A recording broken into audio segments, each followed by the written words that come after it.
Hello, everyone. Welcome to Strategic Business Plans 101.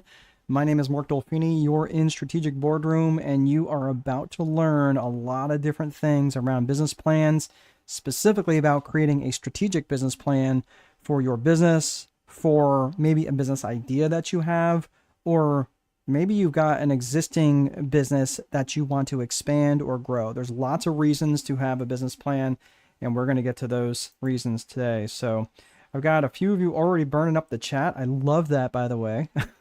I love that you guys are being engaged. Got Marcus. Hello, Marcus. Good afternoon. It's good to see you. Please let me know where you're at and what line of work that you're in or what business idea that you have. Maria saying good afternoon. Well, good afternoon to you. And Maria, I'm seeing your question. I'm not going to put that up on the screen just because you have that link and I don't want to jam you up. I'm going to email you. And when I drop you the email, we can, if you can just send that form over, well, we can fill that out for you because you're asking for attendance and I can do that for you. So thank you so much. I don't want to put that form, the link up there and then spammers and you get it. But yes, I can fill that out for you. That's not a problem. Aisha, hello. Yeah, waiting on the stream to start. Sorry, I was a minute or two late. Every single time I just about get ready to hit the button, I have to do a bunch of checks, and sometimes if I think there's going to be any likelihood that this isn't going to work well, I would rather reboot and start up because I've had it a couple times where it wouldn't work right. So anyway, that's just the nature of working with other software that is not yours, right? So StreamYard's been fantastic, though. I can't dog on them. They've been good. All right, so those of you who are joining, if you're joining, I see a few people joining in from YouTube and no one from LinkedIn today. That's all right. And a couple people from Facebook. Hello. And those of you who signed up through Eventbrite, those of you who signed up, please just let me know where you're at and where what kind of business idea that you have. You've started a small solo law firm. So you are the chief cook and bottle washer. I understand about being a solopreneur. So welcome. Maria, it is my pleasure to help you out with that. And Marcus, nice to see you again, Mark, from Ohio, revisiting old interest in 3D modeling. Oh, yeah. Okay. Very good. Yeah. Good to see you again as well, Marcus. Is it me or has nothing started yet? Nope. It's you. We are definitely started. Yeah, that's right. Yeah. Reboot. Thank you, Marcus. I appreciate that. Yeah. Sometimes you have to come back out and come back in because I don't have any control over the back end on that sort of thing. But anyway, very good to see you. We are going to get started right now. We have a lot to cover in a very short period of time. And this is going to be about establishing a strategy for your business. Not just for your business, though, but for your business in your life. Because those of you who've ever been through the Viper framework, you're on now, Aisha. Okay, very good. Good to see you. Glad you could join us. So if you have been through this before or something similar, don't jump off because I'm starting to put these through a similar lens, but I apply that lens in a different way. So there's someone who had been on I don't remember what it was, which call that they were on. I think it might have been Marketing Magic. And the beginning looked very similar. And they're like, oh, yeah, I've seen this one before. See you later, Mark. I'm like, whoa, hold on. Don't jump off yet because I'm taking that same lens of the Viper framework, the vision, infrastructure, process, execution, reporting. Relax. If this is your first time, I will walk you all through that. I promise you by the end, you're going to be a pro at Viper.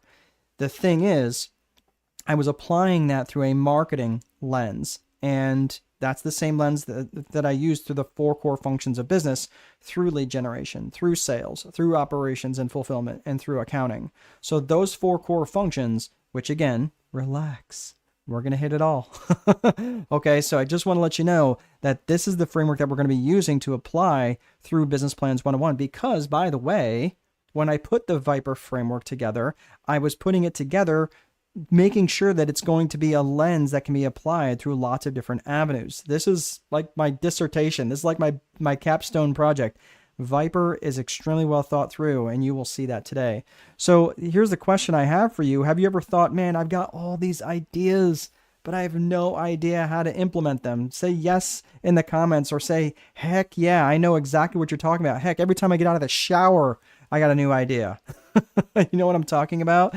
So if that's something that you can relate to, I just want to let you know that you're not alone, number one. There's nothing wrong with you. You're a perfectly beautiful visionary, and you just need ideas on how to cement some of these things together. Apply some glue to this, and that's what Business Plans 101 is going to do. This is about being strategic and about setting this up from top down. That's why I'm using the lens of the Viper framework to be strategic, to apply it from top down. So this will make more sense here in a little bit as it gets applied. So again, who is this for? This is for either a new business, a new idea, or it could be a business that's been up and running for a while.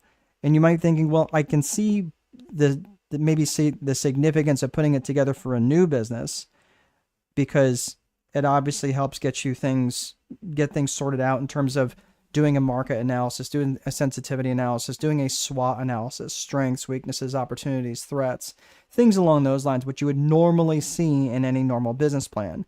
And that does help get your thoughts put together. And it's interesting that I saw a video that Elon Musk never really saw a value of putting together a business plan. Well, yeah, when you've got an IQ of like 190, maybe you don't. But for us mere mortals, it probably makes a lot of sense. I know for me, it helps me keep things straight. And it also helps keep me from wandering. So for those of you who have a new business idea, take the time to actually put pen to paper and don't just rely on what's in your head, because your what's in your head will betray you. But especially if you are, this is also applicable if you have an established business. So if you have an established business and you're trying to grow your business, maybe you're trying to take it in a new strategic direction. Maybe you're trying to apply it in a new way. You're trying to break into a new market, launch a new product, launch a new service, vertically integrate into an existing market, expand market share, whatever. If you're planning on doing a significant change in your business, especially around products, services, or avatar meaning your target customer, your target audience, I would argue that a business plan does make sense, especially a strategic business plan. This will make, again, more sense as we get into it. This is also for people who maybe are, again, looking to grow, expand, or scale. Growth, expansion, and scale are not all the same things. So I just want you to understand that if you're looking to basically make your business bigger in any particular way, I don't care if it's growth, expansion, or scale, whatever that is, I want to make sure that you are ready for that, and having a strategic business plan will do that for you. Or maybe you just want to feel like you have better control. Does anybody have a business and you're just like, man, you sit down at your desk and you don't even know what to start on first because you have so many things to do? I've been there. I know exactly what that feels like, and it feels very overwhelming. So look, we're going to be taking a strategic approach to managing your life and your business. So that's what the Viper framework does. Does a business plan, any business plan, really address you and your personal life? No, it does not. That's outside the scope and generally outside the limitation of a business plan. However, we can handle hard things, right? We can do complex things because we can handle multiple things at a time. The reality is we are going to be talking a little bit, just a teeny bit, about setting up your life, because we want to build a business that delivers us a better life, right? You don't want just to create a high-paying job for yourself, because that's generally the worst type of job, because it's a job you're going to be working for a maniac. Ask me how I know. So what I'm saying here is that you want to create a business that is maybe even potentially saleable. Maybe a business that can run without you, or a business that can run without you showing up every day. And that doesn't mean that you still can't work. I love what I do. I love doing what I do right here. But I am transitioning a little bit into doing more stuff, more remote. And I'm not doing as many one-to-one sessions as I used to. And that's been by design. I've kind of been letting that attrition out, and I'm letting other people come into different group trainings or different classroom types trainings. I like doing both, but I am changing a little bit just because there's a different season in our life. Our daughter's 3.5, and she likes spending a lot of time with mom and dad, and we want to travel a little bit more. So doing a lot of one-to-one sessions was not conducive to that. So again, that's why having a business that delivers your personal vision, that's what we're looking for. So we'll get to that here in just a second. So the Time Wealthy Advantage, this is the book over my right shoulder. It's also the book on the screen. If you'd like a copy of this, I'm not here to push or promote the book. You can, if you're outside the US, that's probably your best bet to get a copy of it, is order it on Amazon. If you're inside the US and you'd like a signed copy, you can go to strategicboardroom.com, and I'll go ahead and put the banner up at the bottom. You go to strategicboardroom.com and you can order a copy right on the front page. It's pretty easy to find. We'll just put it that way. So that's probably your best bet to get it. So these are all the books that I wrote and published last year, the Time Wealthy Advantage, plus those 4 different guides. And all of these things specifically, the reason I'm putting these up here, not to impress you, but to impress upon you that what it's like to have control of your calendar. Because I'm the author of 8 different books. I'm currently in a PhD program for pursuing my PhD in organizational psychology. My bride and I, we have a 3.5-year-old, a 17-year-old, and a 20-year-old. We've got a lot going on, right? But I've also got several businesses that are running. I've got 2 other businesses that run, and they're both related to real estate. Most of my money comes from that. I do have a business here, this strategy, the strategic coaching business, which I really love. And I've employed hundreds of employees over the years. I've hired good ones. I've hired bad ones. I've hired others. I'm like, oh my gosh, how in the world did I deserve these people? I've done it well, and I've done it bad. And I've been broke, and then I've been wondering how I'm going to make payroll every other week. And then I've also had significant amount of financial success. But I have something much more precious than all of that stuff, and that is my time. And that is, look, the point is here, and this is why I want you to start thinking about this from the context and from the aspect of looking at creating this business and having this business plan that's not just going to give you piles of money, but it's also going to give you a lot of control over your calendar. Because there's no point in making piles of money if it takes you all of your waking hours to do it. And this is the what we got to do is go to the jumpy place, right? The most exhausting place on the planet is one of those trampoline parks. And when you're a 3.5-year-old, it is literally the most fun place ever, because you get to watch your 53-year-old father almost have a heart attack as he's jumped up and down for like 25 straight minutes, which was fun, but I was absolutely exhausted. And I did that. Well, today's Wednesday, so I did it 2 days ago, right? I did it over lunch for an hour and a half, by the way. That was exhausting, but it was a lot of fun. We did have a great time. Or we can have picnic time, or we can go to the game place. Yes, I know that's a bowling alley, but she only cares about the arcade, right? But the point is, we can do these things whenever we want, because I have direct control over my calendar. And for those of you, what I don't want you to do is I don't want you to get to a point where you're feeling unfulfilled in your business and you're completely burned out by your business. You're uninspired. You can't think of your next actions because you haven't been strategic, because you haven't put together a strategic business plan. Or maybe you're in business with someone else, and and I see this with a lot of couples that are in business together, that are husband and wife, and if they're not fighting about money, if they do every now and again go on a date night, the date night turns into a board meeting, because all they do is talk about the business. So all I'm saying is, rather than spending the night talking about the business, you should be spending that time obviously reconnecting with your spouse. So let me ask you, does any of that sound familiar?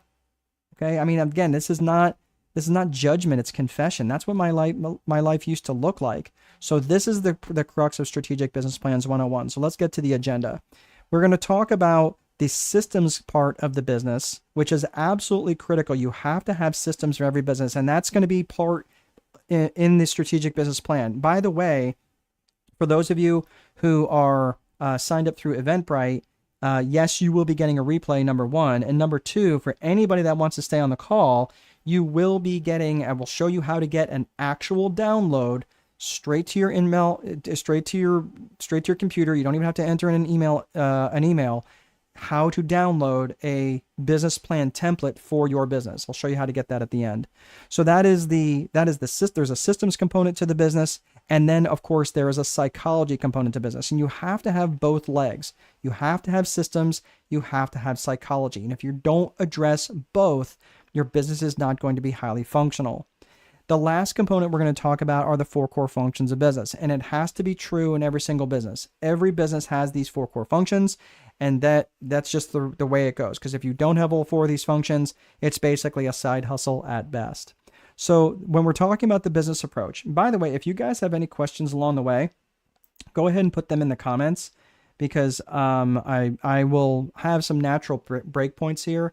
Number one, so I can answer your questions. Number two, so I don't die and I'm able to drink some water. So if you have any questions, just make sure the questions are really specific, because if you say like, what does that mean? And I talk for another 4 minutes and then I come back to the question, I'm not going to know which that you mean. So make sure you're really specific in your question. All right, so let's get to the business approach. Again, we're talking about both systems and psychology. So let's start with the systems first. Like I said, everything related to the systems side of the business is in the time wealthy advantage. And this is, if you're looking for a much deeper dive in the Viper methodology, that's going to be in that book. And it's like a 280 page book. So there's a lot in there, but it's really going to help give you a framework that you can apply for any type of business that you want to put together. So the Viper method is an acronym for vision, infrastructure, process, execution, and reporting. And it takes a very top-down approach to how you're going to look at both your life and your business. Your life as a business owner, your life as a mother, your life as a father, your life as a friend, parent, daughter, whatever. It's going to look at that first and foremost, and that framework. So therefore, that vision piece, it has two components. That vision piece has a personal vision component, and it has a business vision component. So let's look at personal vision first. Again, the personal vision, this doesn't have any spot in a strategic business plan template. And it really shouldn't, because it generally, the constituents that are going to be looking at the business plan might be bankers or investors, or could be your local town board if you've got a business idea or whatever. They're not going to care about your personal vision, right? Now, they might care if that personal vision has something to do with them, but again, not all personal visions are, and the personal vision should be personal to you. So again, you start thinking about what you want your relationship with your spouse to look like. What do you want your relationship with your children to look like? What do you want your relationships with your friends to look like? With your faith, with your community, with your wellness, all of these different aspects of your life. So when you start looking at this, now you're going to, the primary question that personal vision asks is, where do you want to go? Where do you want to go, Aisha? Where do you want to go, Marcus? John, where do you want to go? Jacob, where do you want to go? Where do you want to go in your life, Maria? And I want you to start thinking about this from that perspective, to say, okay, cool. If your job description wasn't a life description, if you woke up with plenty of money tomorrow morning where you never had to worry about income generation again, what would your life look like day to day? Fine, go out and buy the crap that you want to buy, and take the trips that you want to take. But at the end of the day, you're going to wind up home. At the end of the day, you're going to wind up in your house, and then you're going to wake up, put your feet on the floor, and say, okay, what do I do today?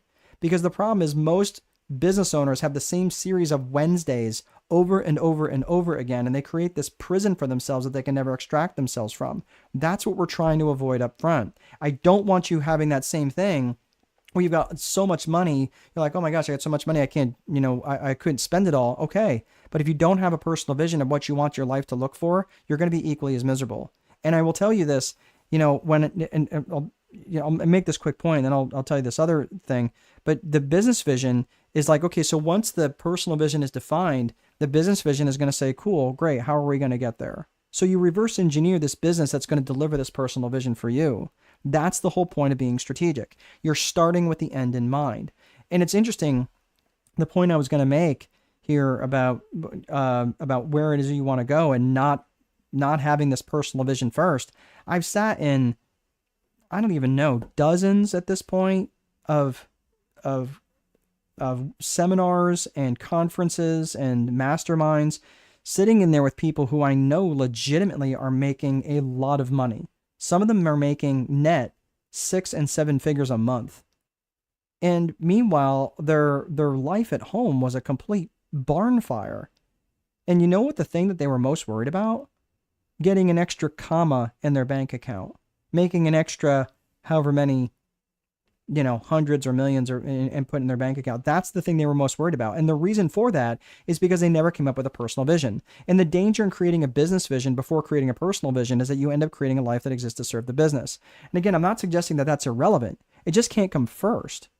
So I'm going to do one one more minute about personal vision. We'll put the fries in the bag and then we'll move on from personal vision. But it does not excuse you from putting together a personal vision.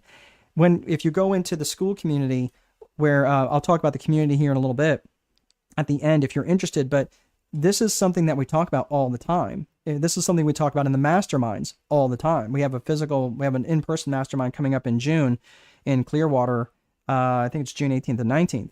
And for those people who are there, the main circuit breaker that we keep coming back to is personal vision. And even though we might be talking mostly about business stuff, usually the question comes up is this in your personal vision to deal with this or have this issue? How is your business aligning with your personal vision? That's always a constant theme, because again, you can make a ton of money. This is not about playing small. It's about making sure that you're doing it for something more than money.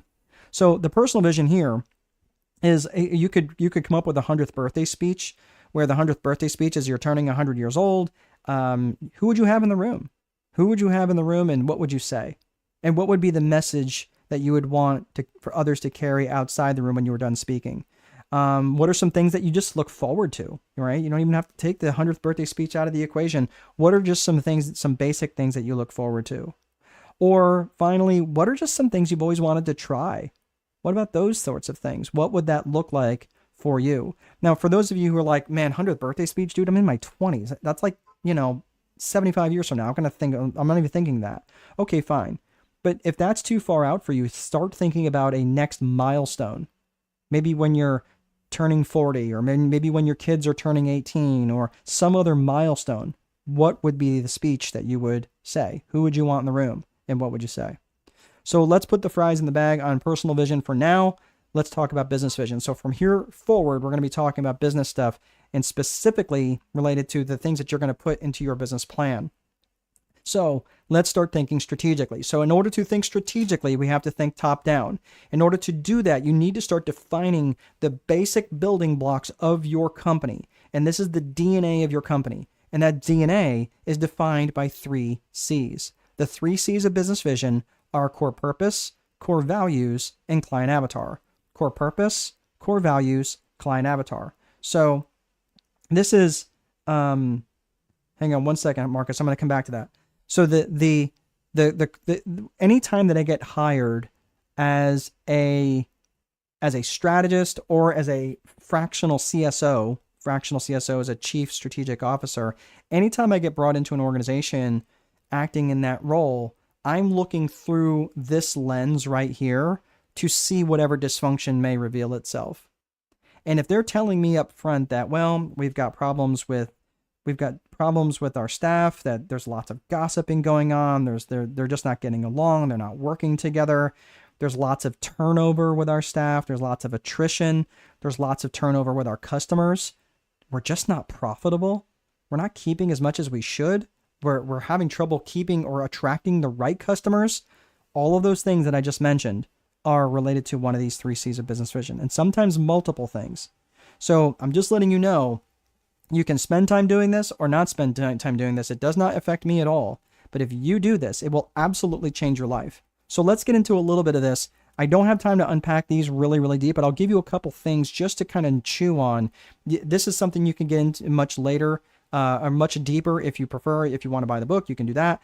But if you want to get into the training course on the school community, this is something that we spend a ton of time on. Because the core purpose, core values, and client avatar, they have to be well defined. And there's just a constant honing and sharpening of the saw. So let's get into core purpose.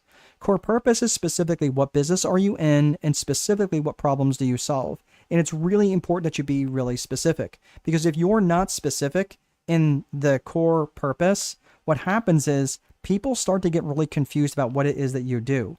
Oftentimes, when I'm related to my core purpose specifically, and I start thinking about what it is that I actually do, and I always keep, or it's either on this desk or it's on my conference table, I keep my core purpose written down and very close to me. Why? Because I don't want to wander. I don't want to start thinking about things that I don't do.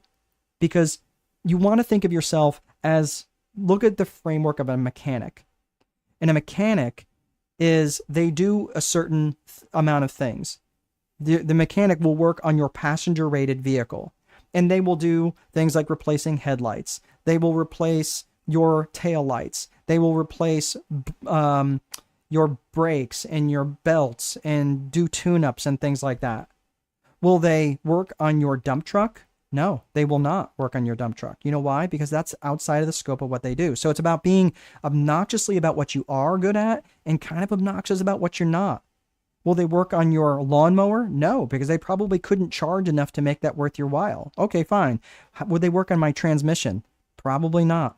Because transmissions are so specialized that they're probably going to refer that out to someone else. And many mechanics, they might rotate your tires, but they're probably not going to get you new tires because they have to have a pretty sizable inventory for that. So this is what I'm talking about when you're looking at different things.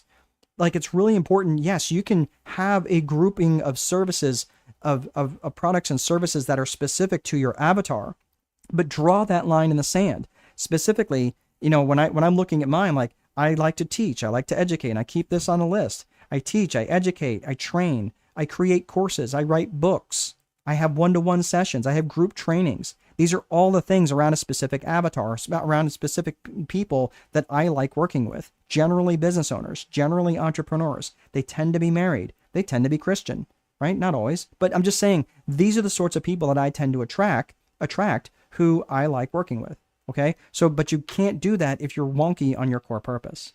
So, Marcus has a question and thank you, because I'm going to take a sip of water. Okay. So, is having a personal vision intrinsically related to having a business vision? For example, if my ultimate goal is to say travel the world to visit cultures and study languages, would the business vision be related to that goal, or just be the power to get there? This is a fantastic question, and it is intrinsically related. The thing is, it can be missing, and if you don't have a personal vision, guess what becomes your personal vision?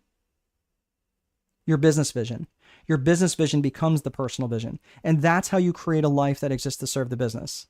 So what I'm saying is, when you have that personal vision, everything should exist to serve that personal vision. It should exist to serve your relationship with your family and your friends and your relationship with your faith, or whatever is important to you. I don't really care what it's your vision. Don't have a vision just because you said I should have that. No, I'm not the one that's going to drive that. You should have that on your own. And if you have core values, which we're going to talk about core values here in a second, if you have core values that are in alignment with people in your world, then you can have a vision that aligns with those different things. So that's a fantastic question. And I'm going to talk about that here when we get to infrastructure. So just hang on to that. It'll make more sense here in just a little bit, Marcus, because I don't want to get ahead of myself. But vision does have to come first, and you're going to understand why when we get to infrastructure. Okay. Really, really good question. So thank you for thinking of that, because if you don't have that personal vision, the business vision becomes the surrogate. So when you're looking at core values is what matters to you about this business, and how would the world be worse off if you went out of business? If you were no longer in business, how would the world be lesser for it? So, you're more than welcome, Marcus. So this is, when you're thinking about core values is, because your business is an extension of you. This is important for you to remember. Your business is just an extension of you. And because your business is an extension of you, all of the values that you bring to the business become the values of the company. And particularly the core values of the company are what tend to shine through. Why is that? Because we all walk around with a set of values. You walk around with a set of values like, I value Oreos. Okay? I value peanut M&Ms. I also value my family. Do I value those things equally? No. Am I going to go to war over peanut M&Ms? No. If someone breaks into my house and says, give me your peanut M&Ms, I'm going to give them and get rid of them. But if someone breaks in and wants to threaten my family, yeah, they're going to be met with war. Why is that? Because that's the line in the sand, how you know something is a value versus a core value. The line in the sand between a value and a core value is that if you're willing to act on it. That's the difference. If you're willing to get up off the couch and go do something because it's a core value, or because it means that much to you, chances are it's a core value. If you've ever had a friend, have any of you guys, Marcus, Aisha, Maria, have any of you ever had a friend that was heading down a path that you couldn't follow and you had to let that friendship die? Have you ever, maybe it was even a romantic interest where that person was starting to act in a way that you just were not okay with? And so much so that you were willing to sacrifice the relationship for it. Yeah, it sucks, right? But that's the nature. And sometimes it's yeah, exactly, Maria. And it sucks because sometimes it can be, thank you, Marcus. And it can be a, it could be a family member or whatever that is. And unfortunately, because that happens, because it was a violation of a core value. So then you just have to identify what the violation was.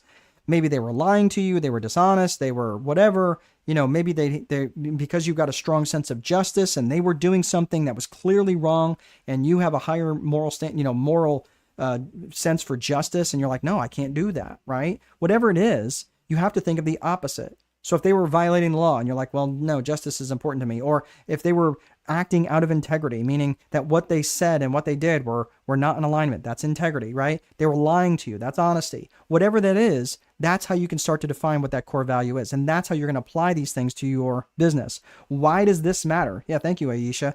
Why does this matter? What does this have to do with business planning? It has everything to do with business planning because here's the reality. The core values are what determine the company culture, and the company culture and the company brand are inextricably linked. That's the deal.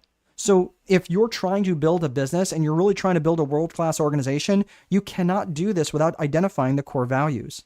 And your business plan is absolutely the place where you identify the core values. And I'll tell you why. Because the minute you start bringing people into your organization, and I'm talking vendors, subcontractors, and employees, if you don't define your core values, they will be defined by the strongest personality in the room. And you better hope that it's always you that's in the room. That's the problem. So this is why you want to define those core values. The last piece of this, we talked core purpose, we talked core values. Now let's talk about client avatar. Client avatar specifically is who you want to work with. Ideally, who is that person or group of people or couple or whatever? Who are they? And I want you to think about it in terms of geographics, demographics, and psychographics. This gets right to the heart of the matter of your target audience. Who's the market you're going after? And define them geographically, demographically, and psychographically. So geographics is where they are, demographics is who they are, and psychographics is how they think and how they buy. So when you're starting when you're thinking like geographics is straightforward, demographics is like, are they married? Are they single? Are they rich? Are they poor? Are they have kids or no kids? Things like that. That's pretty straightforward. But the psychographics is a little bit trickier. In order to wind that and make a little bit more sense, when you're thinking about psychographics, you're thinking about ALIA, A-L-I-A, and that's their attitudes, their lifestyles, their interests, and their aspirations and goals. So once you understand their attitudes, what is their attitude towards your business? What's their attitude towards your industry? And if you can understand their attitude, like many people have a negative attitude towards attorneys, for example, right? Who's my attorney that was here? Is that you, Maria? I apologize. I can't remember. But if that was you, and if you understand the Aisha saying yes, sometimes your values just no longer align. Yeah. So Maria, right? So you're an attorney. There are many people who have a negative attitude towards attorneys. That would be important for you to know in advance, because in your marketing you could say, "Hey, have you had a bad experience with an attorney? How about having a good experience with an attorney? If you have legal needs, why don't we talk?" Right? Do you think that might resonate? That might get around that conversation because like, oh my gosh, like the minute you say, well, I'm an attorney, meanwhile, they go to their little file cabinet in their head and have all the negative thoughts, and they're going to apply that to you. And you're now paying for everyone else's past sins. Okay. So again, I want you to think about that. Maybe if you're a property manager or you're a landlord or whatever, what's the attitude that's going on in the mind of your avatar? What's the lifestyle that they live? Are they young and jet setting, or are they old and jet setting? Do they have grandkids? Like what's their lifestyle? What are their interests? Do they like baseball? Do they like American football? Do they like European football? Do they like NASCAR or Formula One? whatever. Once you understand their interests, again, you find a way to connect with them and you can find a way to have affinity with them. And the last piece is aspirations and goals. And when you really understand someone's goals, and if you can align your product or service with their aspirations and goals, it's like a license to print money. So all of these things are really critical to understand your target audience, specifically your client avatar. And this is going to help you much more when you're actually putting together the components inside a business plan. So the Viper framework isn't really something that you're going to use for a business plan per se. This is really about coming and setting it up strategically. But all these different elements you are going to apply to the business plan. You'll see it here. There's 9 different components to the business plan, and you'll see that here in a bit. So all of these things, the core purpose, the core values, and the client avatar, I'm just telling you, take the time, write these things down. And if you're not clear on them, you're not really sure how to do this, then let's you and I have a conversation. Maybe you need a little bit of coaching. Maybe you need a little bit of help with this. But if not, that's okay too.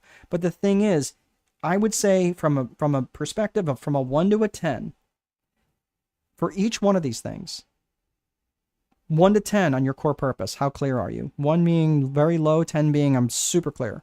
1 to 10 on your core values, where are you at? 1 to 10 in your client avatar, where are you at? And I'm going to throw a little wrinkle in this one. If they're not written down, you cannot give yourself more than a 5.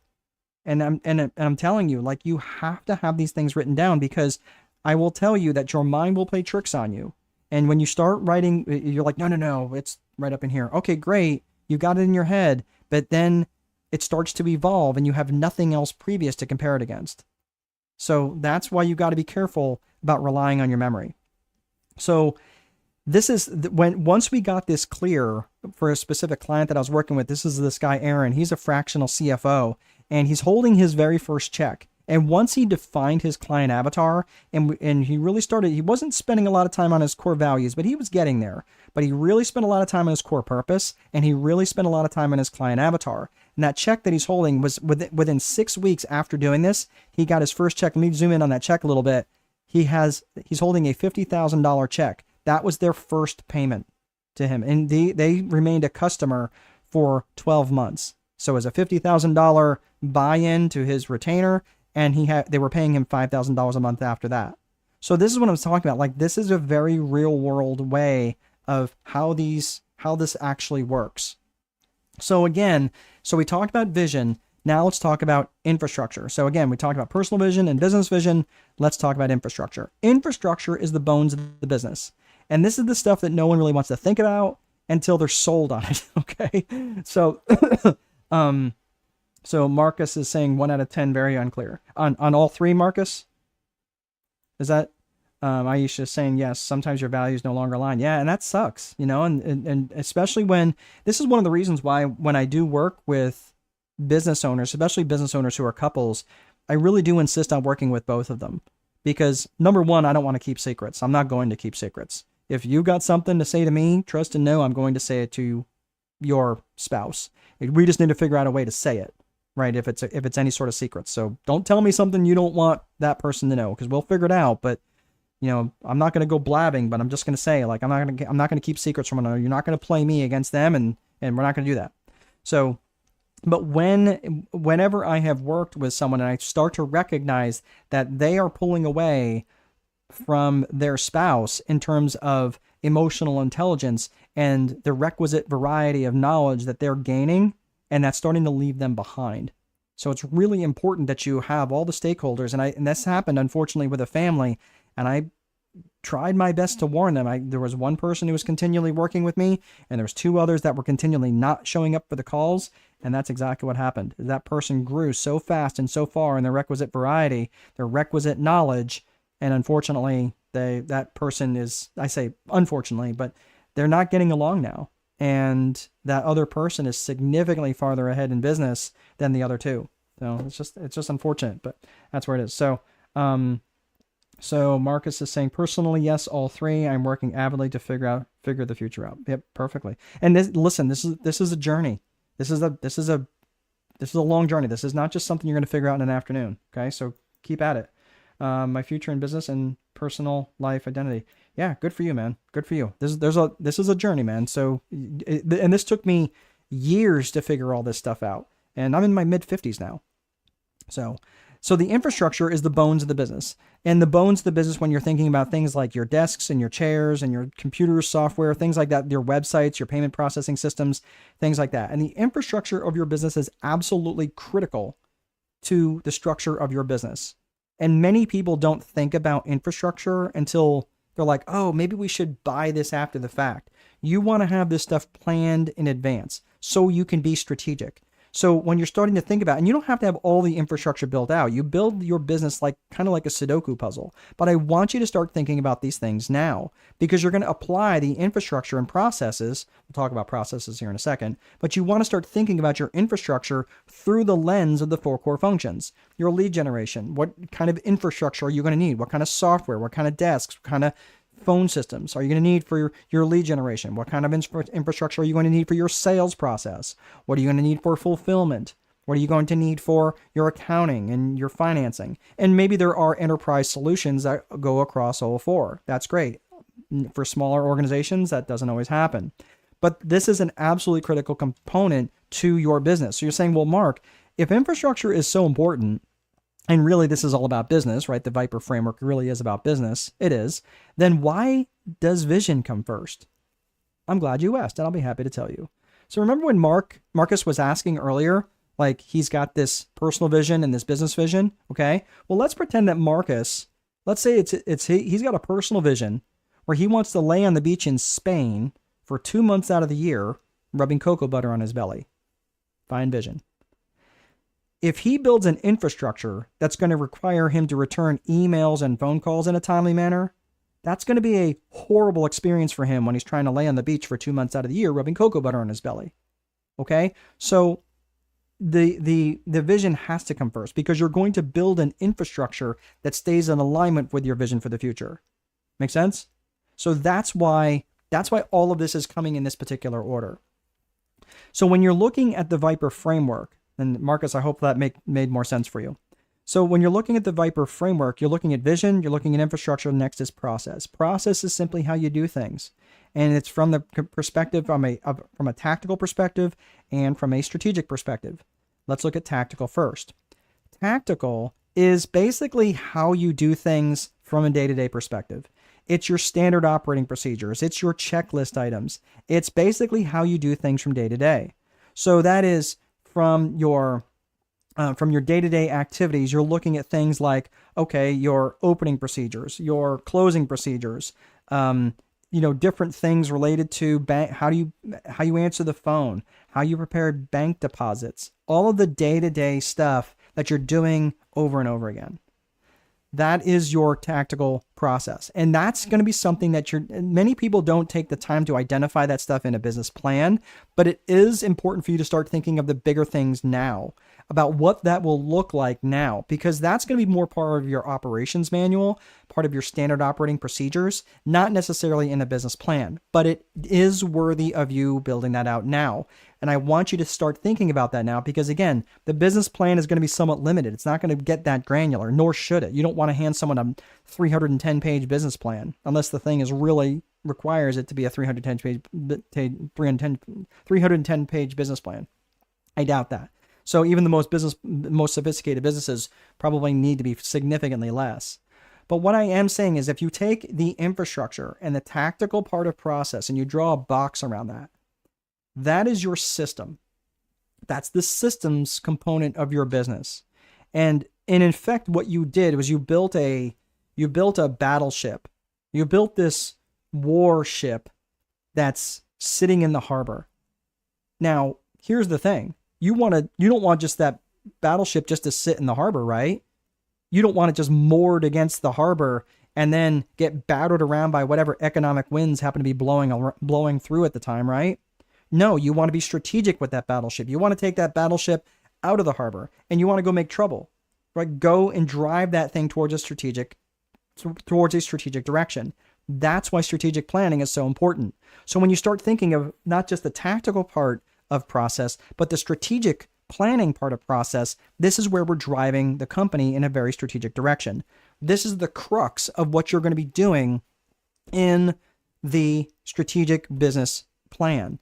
So when you're thinking about this, you have to think about it in 3 ways. I want you to think of the people, I want you to think of the purpose, and I want you to think of promotion. The people side of strategic planning is about who it is you're going to need. There's an internal component and there's an external component. Let's talk about the external first. The external component, those would be the people that you're trying to attract to your business. Now that could be not just clients, right? Because that would make sense. So maybe you're trying to launch a new product or service, or maybe you're trying to expand market share, or whatever it is that comes into the purpose, right? We'll talk about that here in a second. But when whoever those people are that you're trying to attract, it would be really important that you identify them. Okay. What does that sound like? It sounds like the client avatar that we discussed in the 3 C's of business vision, right? You see how this is starting to all come together? So you really want to have that external people component figured out. You also want to make sure that the people that are coming are aligned with your core values. These are people you're going to want to work with. And you're also going to be attracting, maybe you need to attract people to come work for you. Maybe you're trying to attract talent. So that is what you need to think about in the people side of the business. The internal side of the people is who are you going to need internally?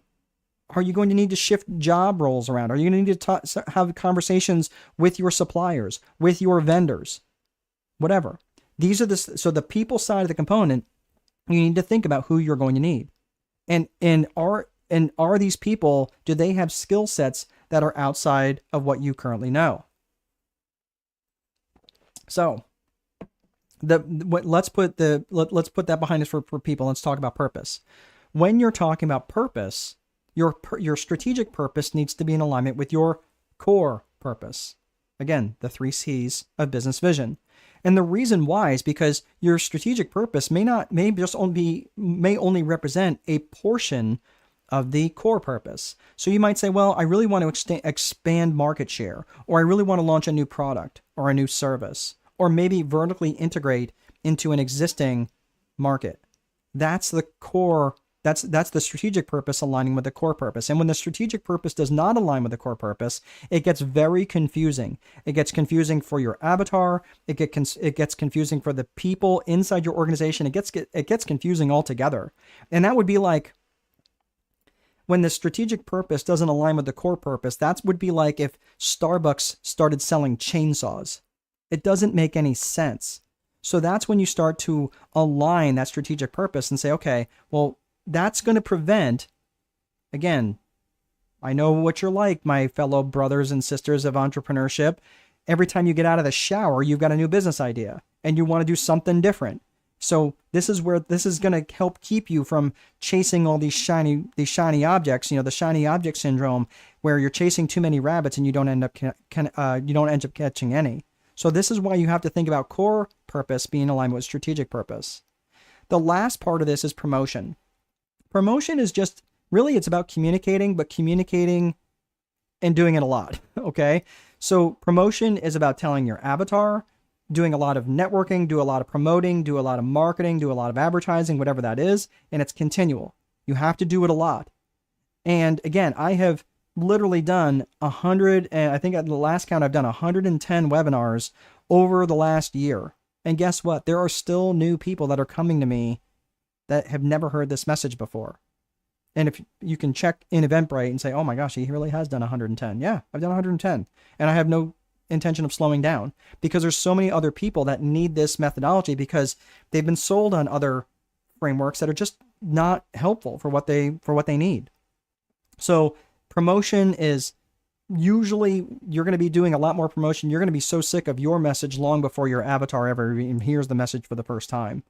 So what about internal promotion? Yeah, you need to say the same thing over and over and over to your internal constituents with having regular meetings and making sure that you're not, you as the organizational head or the department head are not wandering in your message, but you're telling them the same message over and over and over, encouraging them, being a leader to them. We're going to talk about that in psychology here in a second.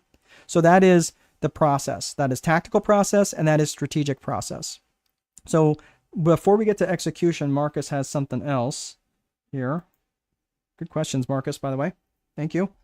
So Marcus saying, understood. So It is the business that provides the ability / power to enable your lifestyle by design. That's exactly it. This is lifestyle by design.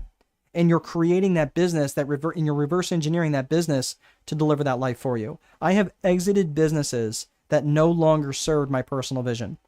And you know what? And people in my town were like, oh yeah, they're going out of business. You know what? I'm not going out of business on that. I'm winding that business down because I don't want to be in it anymore.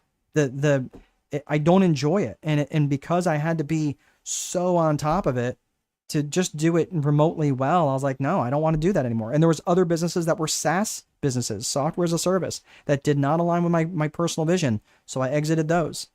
So I'm just saying, when you have those things and you start recognizing what your real skill set is, what your core values really are, and the things that you're willing to do and the things that you're willing not to do, then you can really have a pretty amazing life. And I'm just telling you, this is how I live my life now.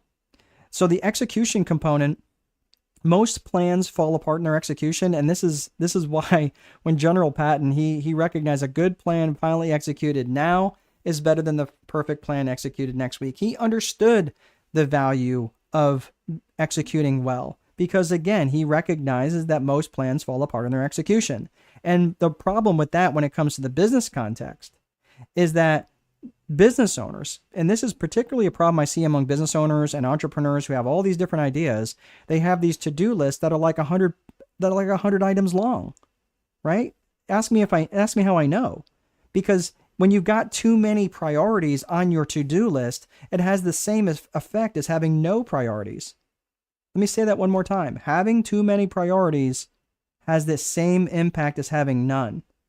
And the reason, it's just you're splitting your attention in too many different ways. That's why I refer to something as a daily 5 when it comes to my execution. The daily 5 is up to 5 highly specific actions that you can take, which is going to move the needle towards your vision or your strategic plan. One of the two. So again, not multiples of 5, okay, but up to 5. And I will tell you, for me, it's 3. When I have 3 things on my calendar that I know that are going to be the needle moving activities, and they're really highly specific that are going to be the needle moving activities, I'm not talking like check voicemail. That's a to-do list item. That's not a daily 5 item. When I'm talking, so this right here, this webinar, this is a daily 5 item. Again, for me, 3 is good, but I will on occasion expand that to 5. But I can't do 5 every day. 3 I can do every day. I can't do 5 every day. The pace is just too much.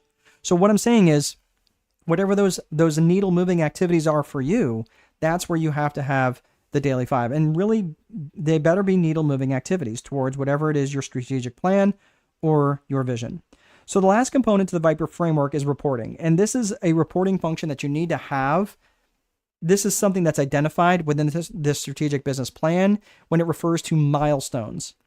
And the milestones are generally the mile markers that you're like the measurements that you're going to hit along the way. So these are, when I refer to these in reporting, these are the lead metrics and the lag metrics.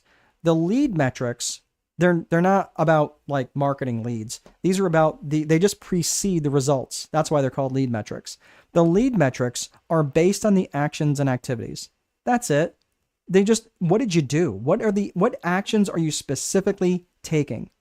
So that's the actions and activities. You're going to measure those things. How many calls did you make? How many cold emails did you send? How many times did you pick up the phone and try to book an appointment?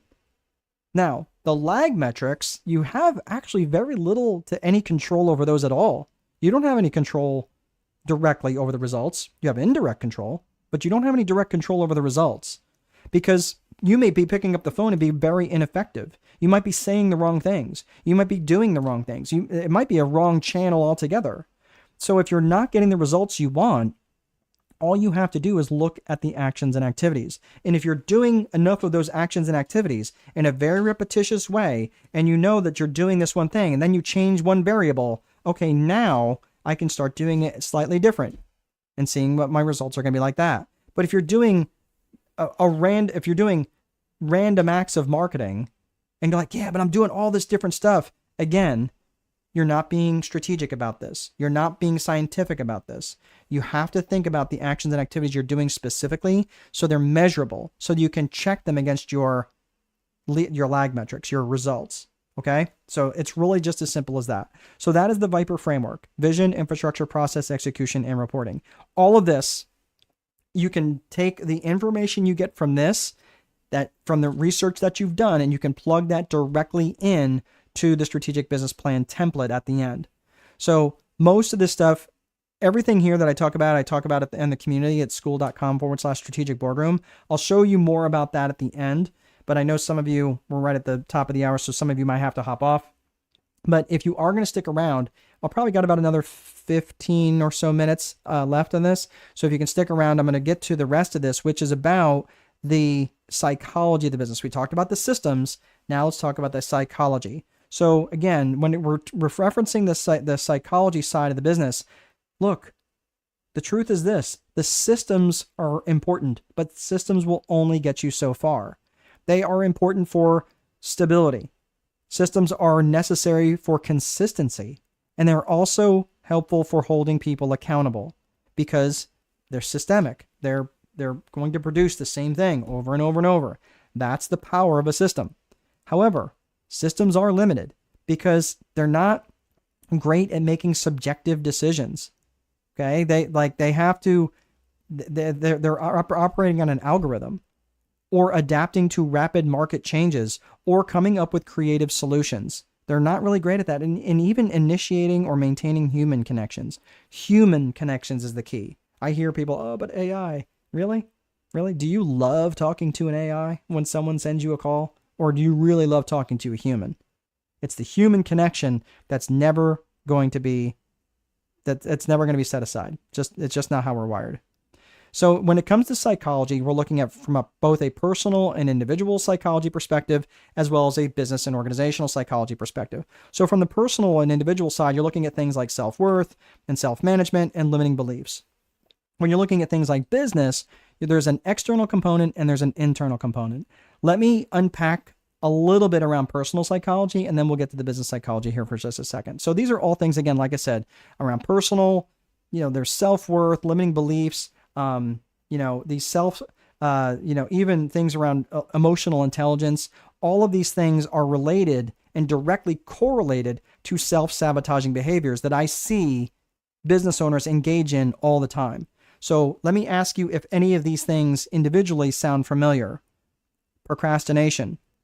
Does that sound familiar?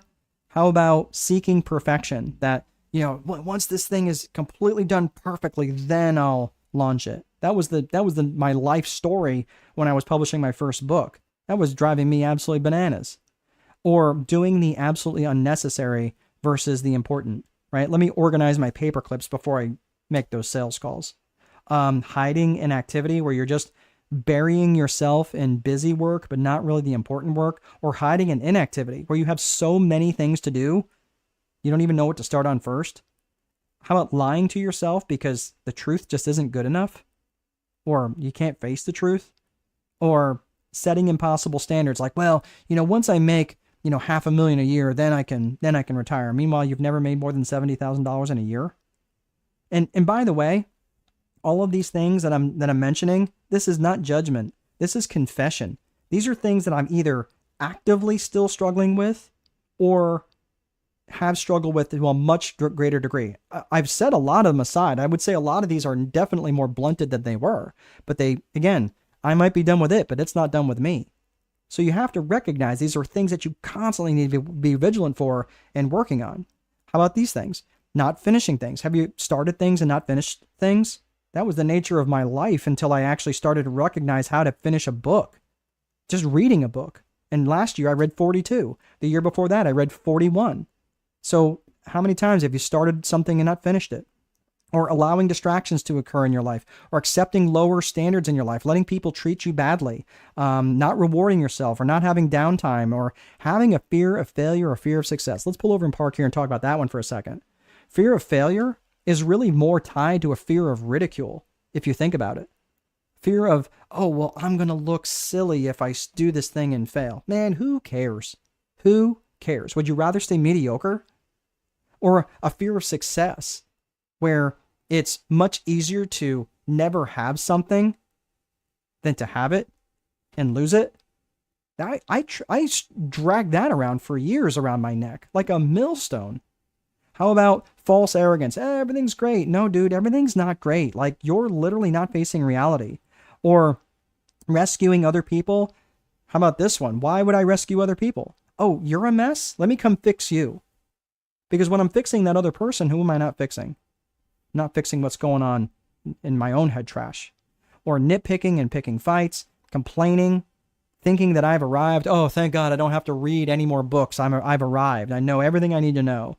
Gossiping or comparing, tearing yourself down, not taking ownership of things, being consistently late, having a horrible relationship with time, flying by the seat of your pants, not following through on commitments, having a bad relationship with money, and about 12,000 other things that I could put up on the screen. But for the sake of time, let's just say that there's a lot of things that we carry around in our businesses. And all of this stuff disrupts your ability to grow, scale, or expand your business. And I'm just bringing this up now because you can have the most amazing plan, but if you're running a bad program up here, you're going to struggle. You're going to struggle to execute. You're going to find ways to get back to stasis. The minute you surge up, it's like, oh man, why can't I ever seem to break through? Why can't I ever? Because you're running on a faulty program. So I'm not saying that you can't change that. You absolutely can change that with some training. This is some of the stuff that we work through in Strategic Boardroom. I'm just letting you know, this is the sort of stuff that you have to think about before you start to execute on your business plan. Best thing I can offer you right now is take 100% ownership, because if you don't see yourself as part of the problem, there is absolutely no way in the world you can see yourself as part of the solution. So I just want to make sure that you're introduced to this now, because if you don't address that, you can have the most amazing plan, but again, it's going to revert to the mean. It's going to regress back to the mean. So in terms of business psychology, we're looking at external psychology and internal psychology. External psychology is things like buying psychology, vendor psychology, and even things related to politics. And if you might be thinking like, well, I'm not really a political person, I don't really know. I promise you, if you have a business of any size, the politicians will find you. It's just the nature of who they are. They're going to be looking for campaign donations, or where I'm at, this is my office. Like, I don't have an office in my home. This is like my office building. And I'm on one of the busiest streets in my town. And guess, right around September, October, guess what they want? Yep, they want to put signs in my yard. And I have never allowed that, because the minute I put one, man, they're like dandelions. And the next thing I know, I've got a zillion of them. So I've never gone down that path, but I'm just saying that's what's going to start to attract when you start getting success in your business. The internal psychology is both related to management and leadership. I do want to specifically take a few minutes on leadership, because again, I would argue that it's really important for you to address leadership. There's really not a spot in most traditional business plans to put leadership. However, I do think it's really smart to address how you're going to lead this organization. And the way that you lead this organization, I'm telling you, like I mentioned earlier, I'm in a PhD program right now for organizational psychology. It talks a lot about change management. It talks a lot about leadership, and everything that I have looked at, all the lenses that I have looked through is basically related to these three things: trust, vision, and communication. The truth is this: you have to know how to create trust with people, because if they don't trust you, it doesn't matter that you might have a really cool vision and one that's been shared with them.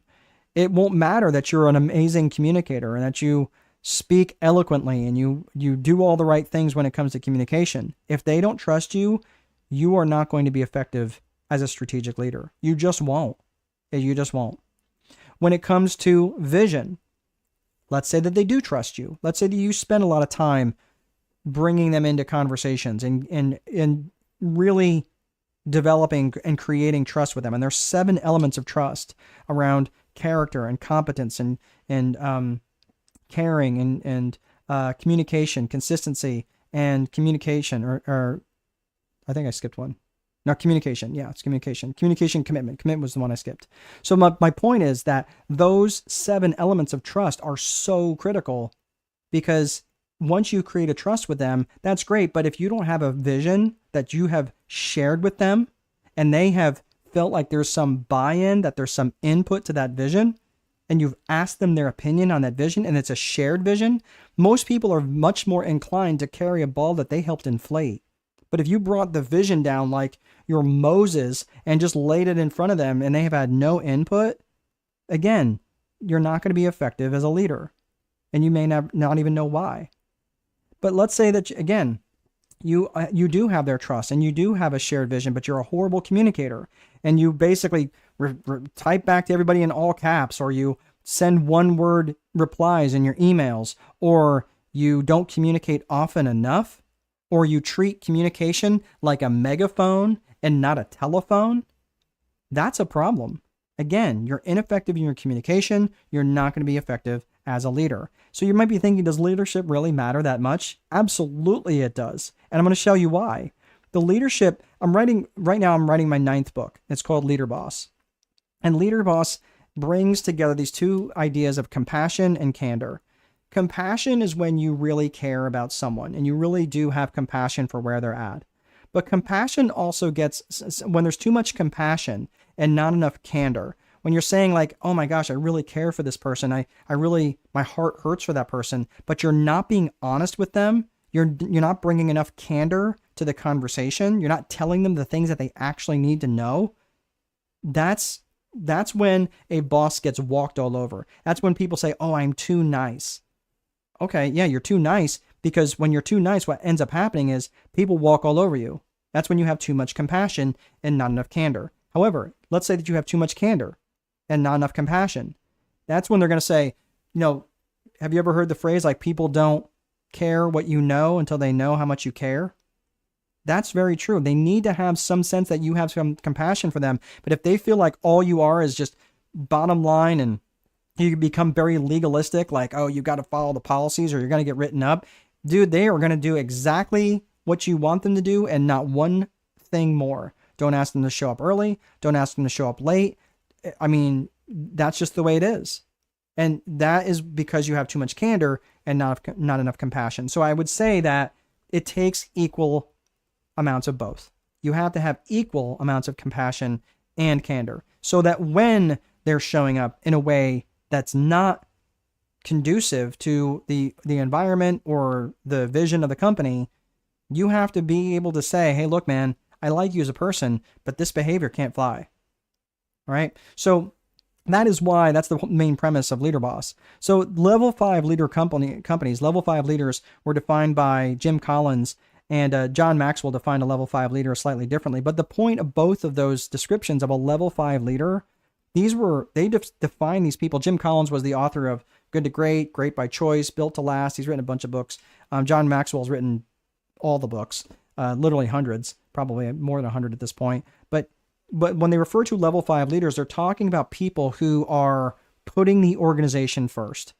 So these companies, these leaders represent companies that are significantly more profitable. They grew much faster than their industry counterparts. They had a very strong company culture, and wouldn't you know it, they had a defined set of core values. How about that? Like a bad frickin' penny, right? So that bad frickin' penny keeps showing up. Yeah, so here's what I'm saying is that when you're looking at these different companies, okay, the Amgen, Intel, Microsoft, and Southwest, these are the types of companies that had really rock star leaders. And these were companies that had multiples of, now I'm not saying, so if you put in $1,000 in the overall stock market and $1,000 in Amgen or $1,000 in Microsoft, you earned 56 times more than your returns in the stock market. That's what I'm talking about. And that's by having a level 5 leader. So I'm just letting you know, leadership also, because they've got the really good leaders, the 100 best places to work list frequently represents the highest stock returns. And that's because they've got good leadership. So leadership does make a huge difference. And that's because growth necessitates change. And leadership is what manages that change. And then remember, the speed of the leader is the speed of the team. A team cannot outpace the leader. So if you're making decisions and it takes you forever to make decisions, you have to recognize that you're the bottleneck in the company. And If you're trying to grow and you're trying to grow quickly, then you may have to step out of the way and let someone else lead it. Because that's why many times the founder of the company sometimes has to step aside and put someone else in place because they don't make decisions fast enough, and they recognize that as a weakness of the company, and they're going to put the company first. So this is something that I worked with. This is a couple that I worked with, Brian and Kara. Brian lives here in Indiana, and he's got a string of coffee shops, and I give Brian a ton of credit because not only has he become a better leader in his organization with his coffee shops, and it's expanded significantly. I think he's got 5 locations now, but he's also grown his real estate portfolio. He's had a lot of success, but they've spent a lot of time working on not just about the systems of their businesses. He had a pretty good system, but he's also really started paying attention to the leadership within his businesses so he doesn't have to run them all the time. And he's got a really good leader that's running the show now. So that is the system side of the business. That's the psychology side of the business. Now let's talk about the 4 core functions. The 4 core functions have to be true in every single business. And these 4 core functions are as follows. They're around lead generation, sales, operations, and accounting. And your customer's journey through your company happens in that order. First lead gen, then sales, then operations, then accounting. And they experience them in a very real way. So when you're thinking about your lead generation, and you really have to be really clear about what you're wanting to develop in your lead generation, because this is where you're starting to target your client avatar. And if you have not taken the time to define them and you don't know where they exist in the world geographically or technographically, are they online? Are they not online? Where are these people? And what are their demographics? Are they old? Are they young? Are they married? Are they not married? Are they what's the deal? Do they have kids? Do they not have kids? Do they have teenagers or they have toddlers? So sometimes it's hard to tell the difference. But the difference of targeting that client avatar, that's when you know exactly who you want to work with, and it's much easier for you to direct your marketing to. And by the way, these are people that are generally going to bring the most amount of money and bring you the least amount of headaches. And I don't know about you, I don't like headaches. So this is where, when you start to recognize, and this is 15 reasons why people will buy, and you start to think about the client avatar that you want. So, hey there, Carla V. Good to see you. Or Carter. I'm sorry, Carter V. Good to see you. I thought that's who you were. Okay, so what I would recommend for you guys and gals is take these 15 reasons why people buy. You can take a screenshot of this, or you can do whatever you want to do with this. Write this down real quick. But I want you to take these 15 reasons, and I want you to think about how all the different ways how you help your prospect make money, or save time, avoid effort, escape pain, which is physical pain, emotional pain, spiritual pain. How do you give them more comfort or better health? And keep in mind, that could also be in the form of less stress, or feel more love, or gain praise, or increase their status with their tribe. How do you bring truth to them, especially if they have felt lied to in the past? Or how you help them growth in their knowledge, growth in their faith, growth in their wellness. Is what you're bringing to them new? Is it novel? Or how do you help them feel more in control or more certain? And how can you help them be in contribution to others? So this is what I'm saying. So what I want you to do is I want you to take and put this into play, where you're saying, okay, so let's make money. What are all the ways, directly and indirectly, that you help people make money? How do you help people make money? Carter, I'm gonna talk about that here in just a hot second. So how you can communicate with me. So, but I want you to think about all the ways that you help people directly or indirectly make money. Directly or indirectly is the key, and come up with 10 different reasons. Come up with 10 different reasons for all of them, of how you directly or indirectly help them save money, or how you directly or indirectly help them save time, avoid effort, escaping pain. Okay? And now, if you did 10 for each one of these, now you've got 150 different ways that you can help your client avatar. That's really powerful. And now, again, do you think you can apply that towards that ALEA, towards their attitudes, or towards their aspirations and goals? Absolutely. This is why it's so incredibly important. And the lead generation function, I'm telling you, you cannot get lax on this, because everything that you do in your organization needs to support the lead generation function. Because the truth is, you can have the most amazing business. You can have the most amazing product or service. You can have the best, most efficient business. You can be an absolute paragon of truth and justice and virtue. Your sales technique so dialed in that you could sell ice to Eskimos and voting booths to Castro, and you can still starve. That's the truth. So you can never, ever take your foot off the gas when it comes to lead gen. So the different lead generation activities, when you're looking, especially if you're looking to grow, you need to be spending probably 60 to 70% of your total time in lead generation activities. And that's just not your time. I'm talking about the organization's time. And that's a hard metric to hit. But I'm telling you, if you can do this, you will be on a growth. I mean, you will grow much faster than you would ever expect it. But you've got to be directive towards your lead generation activities.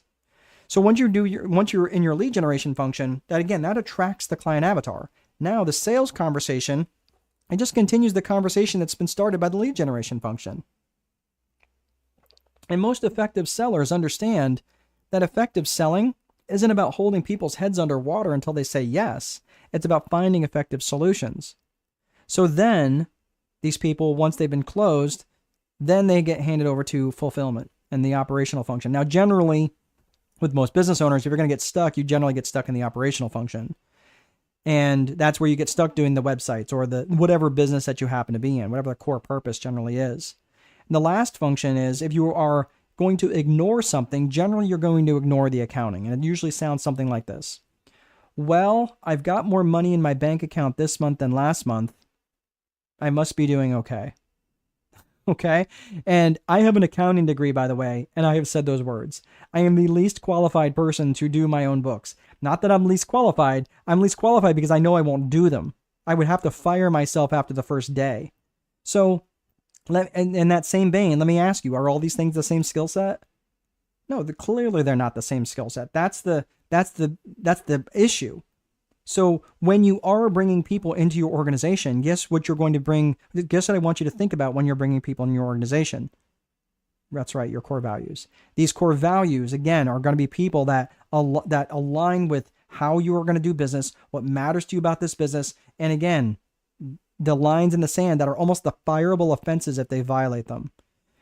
Like I said earlier, the core values are what define the company culture, and the company culture and the brand are inextricably linked. So when you're bringing in not just people from an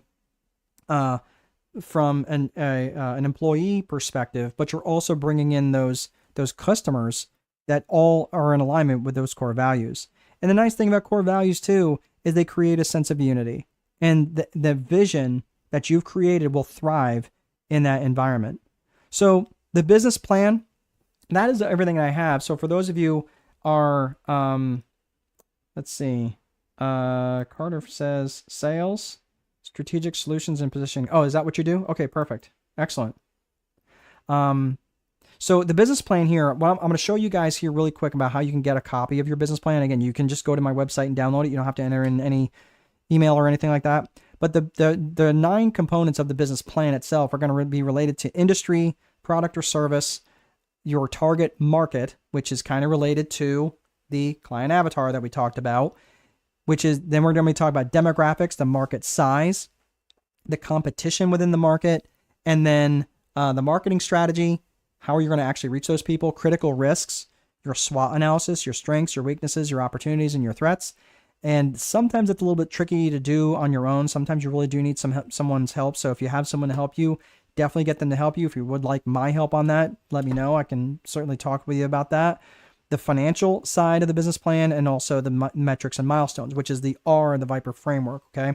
So again, all of these different areas that we just talked about in this 9 functions is everything we talked about with either within Viper, the Viper framework, vision, infrastructure, process, execution, and reporting, or the 4 core functions of business: lead generation, sales, operations, and accounting. And again, and even through the leadership model of trust, vision, and communication. So it really hits all different areas. So if you'd like to get a copy of the business plan, I'm going to show you how to do this. I'm going to walk you through it a couple different times because I know people are like, wait a minute, I missed that. Do it again. So you're going to go to strategicboardroom.com. Relax. I'm going to do this twice so you can see it. You're going to go to this is the page. The menu is a little different, but basically the courses and logins is still up there on the right hand side. So you'll see it up there on the top for courses and logins. You'll click on that. You're going to scroll down until you see the free courses and downloads, and then you will select the free 9-step business plan template. Okay, so let me bring that all the way back. So you're going to go to strategicboardroom.com. You'll open up the page. You'll see courses and logins at the top. You scroll down a little bit. You'll get to the free 9-step business plan template. Okay, so that is everything there. Let's see. Marcus has a question. Get myself down there. All right. Marcus, this has been the most beneficial event I have had the pleasure of being a part of. Oh, well, I'm glad to hear that. Thank you very much for your contribution to myself and this community of dreamers and entrepreneurs. Thank you much for your time, Mark, and continued passion, and congratulations to make the efforts to create your ideal lifestyle. I'm rooting for you and your family. Marcus, thank you so very much. That means a tremendous amount to me. But here's the thing. I'm glad that it's been beneficial, but and I don't work for applause. I want to know that your life is better. I want to know that you're the one that's going to be changed by this. So I want to know what you're going to do. We'll be keeping in touch. You're going to be hearing from me. We're going to be emailing. Okay. So keep an eye out for emails that come with strategicboardroom.com at the end. But I'm just letting you know, I love that this has been helpful for you, that I just want to let you know, I want to know what you're going to do. Like, what are the specific actions that you're going to be taking? Because again, I'm glad this was helpful and beneficial for you, but I want to know that you're actually taking action on them. If you are someone who is interested in having someone help hold you accountable to taking action, and you'd like to be part of a community, I'm just letting you know, I do have a community. It's school.com/strategic boardroom. I will go ahead and put the link in the chat as well. So that way you can just click on that if you'd like. I've got several different levels that you can join. Just depends on really what it is that you're wanting. If you're wanting individual one-to-one coaching from me, if you're wanting just be part of the community, and where again we'll be on lots of different group calls. But if you're interested, just go to that and select whatever is most beneficial for you, what's most appropriate for you based on how quickly you want to go, what your budget is, and so forth. Right now, I'm just letting you know, I've only been in the school community for a couple of months, so I'm taking all the time to actually reshoot all of my videos and put them into and making them very specific to this community. So this is all very new and updated content that's in there. So just letting you know, it's not completely built out yet, and the pricing reflects that. So I'm just letting you know, if you're thinking, okay, pricing looks a little wonky. Yeah, it's not. It's that it's wonky. It's just that I priced it low right now for people who actually do want to come in. So I'm just letting you know, if you come in, if you come back to this in a month's time, or maybe even less, and the pricing is different, I'm just letting you know why. So you might want to take advantage of that now. So once you're in at whatever price level, it will not change on you. You are more than welcome, Marcus. Excellent. Thank you. You'll be in touch. Fantastic. Aisha, I'm glad that this was helpful for you guys. So this is everything that I have, guys. Thanks so very much. Really quick, I just want to let you know, in terms of the strategic boardroom, there is group trainings every single week, several times a week, actually. There's classroom video sessions, there's one-to-one strategy sessions, and I also offer a 90-day money-back guarantee. I meant to put that up earlier. I forgot that I put the slide in there. So there it is. For those of you who are over $500,000 in sales and you'd like to say, hey, what is it like to work with me directly? If you go to my website, again, it's strategicboardroom.com. And right up at the very top on the very right-hand side is schedule a call. You and I can schedule a call. It'll be a quick 15-minute call. It's not a sales call. It's just really to kind of understand where you're at and what direction you want to go in. And we could see if we're a good fit for one another before we actually, have you spend a bunch of money and it's not necessarily what you're wanting. So let's see. Maria, you're going to be, so it's going to be strategic. It'll be events@strategicboardroom.com. So you'll be getting that email. You'll be getting a link back to that. But again, if you'd like to schedule a session, if you're over $500,000 in sales, otherwise I'm going to be sending that to you here in just a little bit. So it'll be events@strategicboardroom.com. I can go ahead and put that in there for you. So events.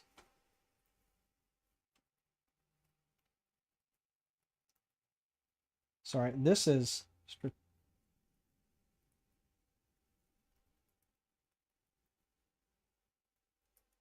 I think that's right. Sorry, nope, I misspelled it. Yeah, sorry. It is. No, I think that's right.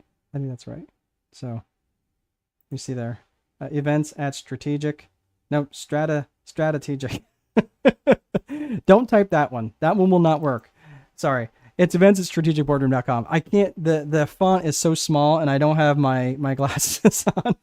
And I am in full denial that I actually need glasses, but my 54-year-old eyeballs, almost 54-year-old eyeballs, are not quite working as well. But that's the point. Yep. There it is. Marcus is helping me out with the assist. Thank you.